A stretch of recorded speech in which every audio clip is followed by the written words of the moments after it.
Un opérateur de drone des forces russes a ciblé un véhicule blindé américain utilisé par l'armée ukrainienne, provoquant un chaos inattendu près de Sudza, dans la région frontalière de Koursk. Alors que le blindé effectuait une rotation pour évacuer un groupe d'infanterie ukrainien, des projectiles VOG ont frappé l'appareil, semant la panique. Le conducteur a précipitamment quitté la zone, abandonnant un blessé, tandis que d'autres soldats ont été victimes de leur propre équipement, écrasés par la porte en fer du blindé. Une situation révélatrice des tensions extrêmes dans cette zone, où chaque action semble dictée par une improvisation dangereuse. Pour ne rien manquer des développements futurs, abonnez-vous et partagez ce reportage dès maintenant.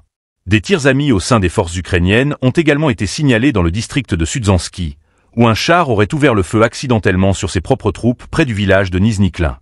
Ces incidents soulignent l'état moral en berne des soldats ukrainiens, aggravé par la confusion sur le terrain et les rumeurs d'un accord de paix avec la Russie, alimentant un sentiment de désespoir parmi les militaires.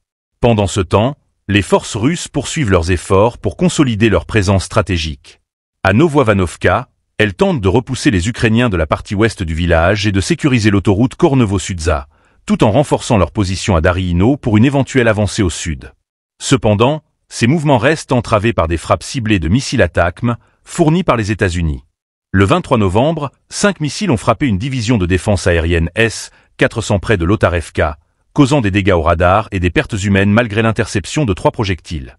Une autre attaque le 25 novembre sur l'aérodrome de Koursk-Vostokny a provoqué des blessures mineures et des dégâts aux infrastructures malgré la neutralisation de 7 des 8 missiles.